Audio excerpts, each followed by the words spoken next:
If you're just getting started with API testing, there is a good chance you are making at least one of these mistakes right now, and you don't even know it. I have reviewed a lot of test collections and QA portfolios, and the same 5 problems comes up over and over again. None of them are complicated, but they are kind of the thing that separates someone who is just clicking around in Postman from someone who is actually testing. Today, I'm going to go through all 5. For each one, I will show you what the mistakes looks like, why it matters, and what to do instead. We'll do this by looking at real examples in Postman. If you want to follow along, you don't need any setup. All you need is Postman installed. Let's get into it. The happy path is what happens when everything goes right. The user provides valid input, the server responds correctly, and the data comes back clean. Testing the happy path is important, but stopping there is the most common beginner mistake I see. Real applications break on edge cases. A user types letters into a field that expects a number, someone passes an ID that does not exist, a required field is missing from the request body. These situations happen constantly in production, and if you have never tested them, you just handed the application a blind spot. In Postman, let's do a GET request, and we're going to go to jsonplaceholder.typecode.com/post/1. Go ahead and send this. You should get a 200 back. This should return a user ID, an ID, title, and a body for post 1. This is a happy path test. You asked for a post that exists, and it gave it to you. But what happens when we try to get a post that doesn't exist? So I'll try to do 99999 and send. Now we get a 404 not found with an empty object. A well-designed API returns a 404 here. A poorly designed API might return a 200 with an empty body, or a 200 with no values, which is a real bug. On this particular API, the 404 not found is a good starting point, but we would also expect some sort of error message inside of this body, something like post not found. Here's what you can do in the future. For every endpoint you test, write at least one negative test. Use an invalid ID, send a missing required field, use a string where a number is expected. This is called negative testing, and it is where interesting bugs live. Status codes matter. A 200 is not the same as a 404, but the status code alone tells you almost nothing about whether the API is actually working correctly. I see this all the time in Postman collections. Every request has one test. Status code is 200. That's it. No body validation,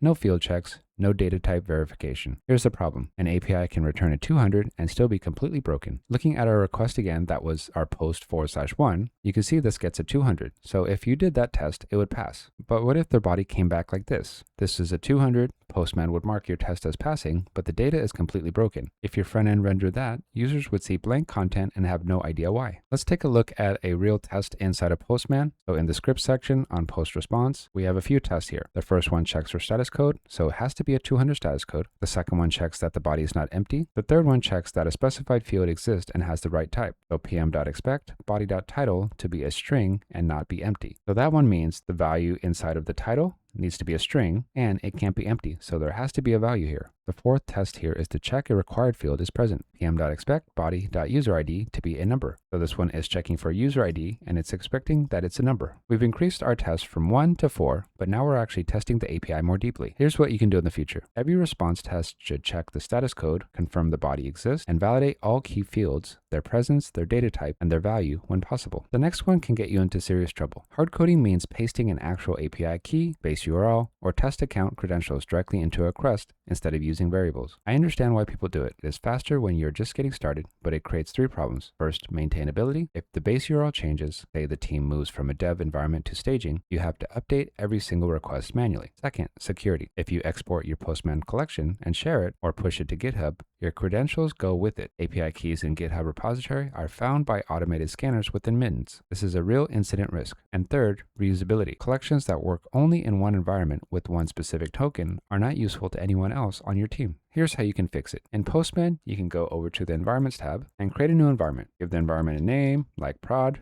I've added 3 variables, one for base URL, one for API key, and I've even added one for user ID. This last one here is not totally necessary in the environment, but I'll do it anyways for this example. Let's make a new request to use our new variables we just created. Instead of typing in the base URL manually, let's type in curly brace, and choose base URL here. This is coming from your environment variable. And if you hover over, you can see the URL is listed there. After this, I'm going to put a /. We're going to do a request to users instead, and then do another /. And then let's grab the user ID variable that we created. So curly brace, and then select user ID. Hover over that one. You can see that one is 1. Let's go over to authorization, change this to bearer token. And in the token value, we'll do the same thing. Curly brace, API key. Doing it this way allows you to easily switch environments, and every single request updates automatically. You do not have to change a single URL or token. This is the right way to manage test configuration. Here's what you can do in the future. Put every URL base, credential, and frequently used value into an an environment variable before you write your first test. It takes 2 minutes and it protects you from every one of those problems. This next problem is subtle, but it causes a lot of confusion when tests start failing unpredictably. Order-dependent tests, also called coupled tests, are tests that only pass if another test ran first and left some data behind. For example, request 1 creates a user and stores that user's ID. Request 2 then uses that ID. If you run request 2 by itself, it's going to fail, not because the API is broken, but because your setup is broken. This shows up in collection runs constantly. Someone adds a test in the middle of a collection, runs it in isolation to debug, and it fails with a 404 or 401. They assume there is a bug, but there isn't. The test just needs the right state to exist first, and nothing created that state. There are two situations where chaining is actually appropriate. End-to-end workflow test, where you are intentionally testing a complete workflow like create, read, update, and then delete, and also authentication flows, where you log in first and store the token before calling protected endpoints. In both of these cases, the dependency is intentional, clearly documented, and the whole collection is always run together. The mistake is doing this accidentally, pulling data from a previous run stored in a collection variable, or relying on test data that someone else created manually in the database. Here's what you can do instead. Either make each test self-contained by creating the data it needs in a pre-request script, or clearly document in the collection description that the full set must be run in order. Tests that fail silently because of hidden state dependencies are a maintenance nightmare. The last one is less about technique and more about professionalism. A Postman collection full of requests named new request 2, and copy of auth test tells me nothing about what you tested, why you tested it, or what the expected outcome was. If someone else needs to run your collection, or if you come back to it in 3 months, there's no way to know what any of it means. Good test documentation does not have to be long, it just has to be intentional. Every request in Postman has a documentation tab. Use it. A 2-sentence description is enough. Here's an example. Request get /post1. Purpose, verify that the valid post ID returns a 200 with the complete post object, and expected status 200, body contains ID, title, body, and user ID as non-null values. At the collection level, you can add a description that explains what system or feature is being tested, what environment the collection is designed for, and any setup required before testing. Compare these. The second version tells you what endpoint, what scenario, and what the pass condition is, all in the name. Here's what you can do in the future. Before you initialize any test collection, do a naming pass. Rename every request to include the method, endpoint, and scenario. Add a 1 or 2 sentence description to each request, and then write a collection level summary. That's it. It takes less than 10 minutes, and it makes you look like someone who takes their work seriously. Let's recap what we covered. Mistake 1, only testing the happy path.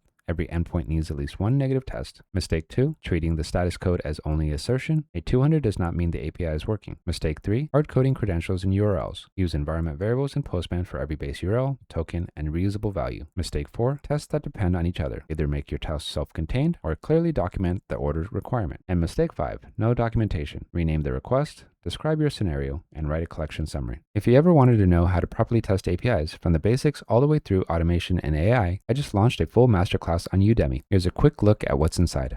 Every modern application runs on APIs. They power your payments, your data, your user experience. When they fail, your product fails. This course teaches you exactly how to test them, from REST fundamentals in Postman to Swagger, curl, and GraphQL. You'll automate test suites, leverage AI to generate and detect defects, and run everything inside a real CI pipeline, built for developers and QA engineers who need real practical job skills. It's time to master the API layer. Let's get started. If this was useful, subscribe. I post new videos on API testing, QA tools, and test automation every week. If you have a mistake you want me to cover in a future video, drop it in the comments. See you in the next one.